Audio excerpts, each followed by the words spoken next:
Assalamualaikum warahmatullahi wabarakatuh. Selamat sore anak-anak. Kali ini saya akan menyampaikan kurma yang berjudul dengan bercerita tentang kisah Sa'labah.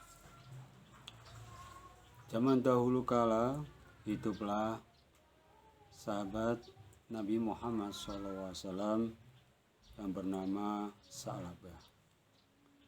Beliau merupakan bagian dari kaum Ansor. Ia hidup dalam jeratan kemiskinan. Meski dalam keadaan miskin, Sa'labah dikenal sebagai orang yang tetap beriman kepada Allah Subhanahu wa taala dan Rasulullah SAW.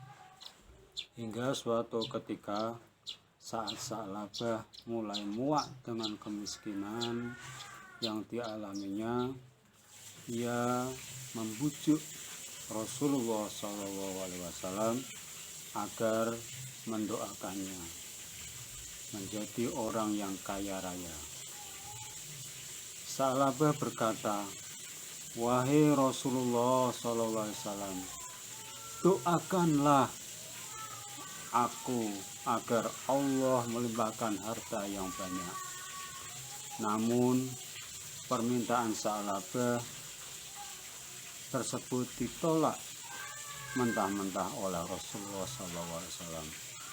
Rasul menjawab, "Wahai Sa'labah, sesungguhnya sedikit jasa sesuatu yang bisa engkau syukuri jauh lebih baik daripada yang banyak namun tidak mampu engkau syukuri. Bukankah engkau memiliki suri tauladan dari Rasulullah SAW yang tidak hidup dengan harta berlimpah? Demi zat yang jiwaku berada di tangannya, jika aku menginginkan gunung berubah menjadi emas dan perak, maka semua itu akan terjadi." Mendapat jawaban demikian, Sa'labah kecewa, namun tetap mengurungkan niatnya. Sa'labah terus mendesak Rasulullah SAW agar mendoakannya menjadi orang yang kaya raya. Rasulullah SAW benar bahwa seorang bisa lalai karena harta dunia, sehingga Rasul mendoakannya, ditakutkan Sa'labah nanti akan menjadi ingkar kepada Allah Subhanahu wa taala. Sa'labah yang saat itu sangat berambisi menjadi orang kaya akhirnya mampu meluluhkan hati Rasulullah SAW dengan janji bahwa Sa'labah nantinya kalau didoakan menjadi kaya raya dan menjadi orang yang kaya beneran, Sa'labah akan tetap ingat kepada Allah, akan selalu beribadah ketika menjadi Sa'labah seorang yang miskin. Hari demi hari Sa'labah diberikan kekayaan. Beliau diberikan kambing oleh Rasulullah,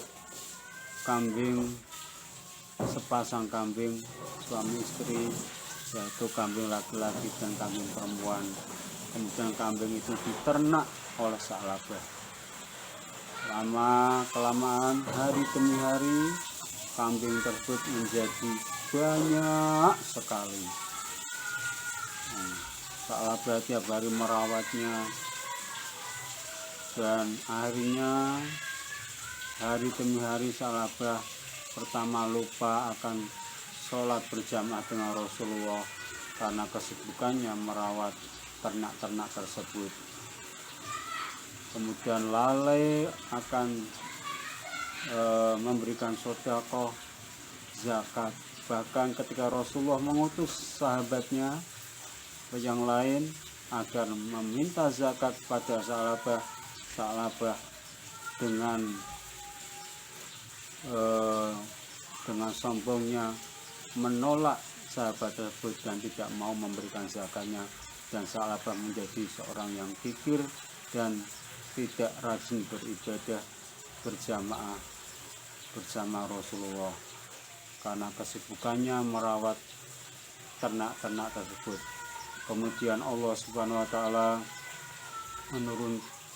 turunlah surat At-Taubah ayat 75 dan 76 yang artinya yaitu, dan di antara mereka ada orang yang telah berjanji kepada Allah, sesungguhnya jika Allah memberikan sebagian dari karunia-Nya pada kami, niscaya kami akan bersedekah, dan niscaya kami termasuk orang-orang yang soleh. Ketika Allah memberikan kepada mereka sebagian dari karunia-Nya, mereka menjadi kikir dan berpaling dan selalu menentang kebenaran. Quran Surat At-Taubah ayat 75 dan 76. Dari sini Sa'labah akhirnya menyampaikan sahabat yang geram, menyampaikan sahabat yang datang kepada Sa'labah dan menyatakan geram dengan berkata, celakalah Sa'labah.